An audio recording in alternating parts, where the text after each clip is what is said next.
ఏం పేరు? రాజు సుందరం సార్. ఏం చేస్తుంటావు? Department sir. డిపార్ట్మెంటా? ఏ స్టేషన్? అంటే అది డైరెక్షన్ డిపార్ట్మెంట్ సార్. ఏడున్నావురా? అమ్మా చెప్పవే. ఈ ఏడాది నీకంతా లక్ష్మి యోగమేనట. లక్ష్మి యోగమా? ఉన్న దరిద్రం పోతే చాలు. అవు బై, నాకు డౌట్. నువ్వు ఈ దరిద్రం తోటి ఈ లైఫ్ ని అసలు ఎట్లా నడిపిస్తున్నావు జర చెప్పు. ఇట్లా ఉల్లగలేకపోతే కూడా అంత ఈజీ అనుకున్నావా? ఏం రా ఎడ్డి అది సిటీలో నేను ఇంకా దందాలో ఉన్న కథలు పడుతున్నావులే. मेरे घर पे तो फोर्स कर रहे शादी के लिए. మొన్నటికి మొన్న ప్యాట్ బచ్చా పిల్లో ఆంటీ అని పిలిచాడు. ఎవడ్రీడు? హీరో. హీరోనా? పనేంటో చెప్పు. భరతనాట్యం.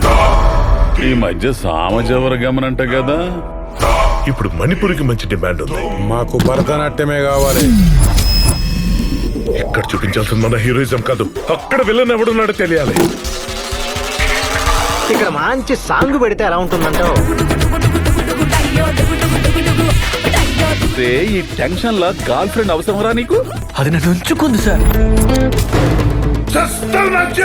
నా చేతిలో చావకుండా చూసుకో.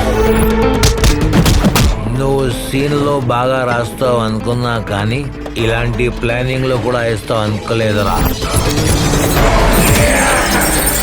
వేరే వేరే యాంగిల్స్ ఉన్నాయిరా నీలో. అసలు ఏం జరుగుతుందయ్యా? ఇంతమంది ఆర్టిస్టులు ఎందుకున్నారు?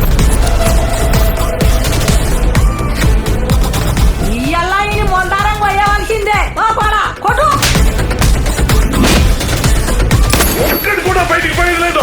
ఏ సెంటర్ కొడుకెళ్ళే ఒక్కసారి నరకడం మొదలు పెడితే శవాలు పాతి పెట్టడానికి శ్మశానాలు కూడా పనికిరావు. నైట్ కి నైటే మోస్ట్ వాంటెడ్ క్రిమినల్ అయిపోయినవరా నువ్వు. చూడ్డానికి అమాయకుల్లా ఉన్నావు కానీ నీలో చాలా వైలెన్స్ ఉందమ్మా. అంటే వైలెన్స్ లేకపోతే సినిమాలు ఎవరు చూస్తున్నారు sir? Cinema is the most beautiful fraud in the world. ఇక భరతనాట్యమే.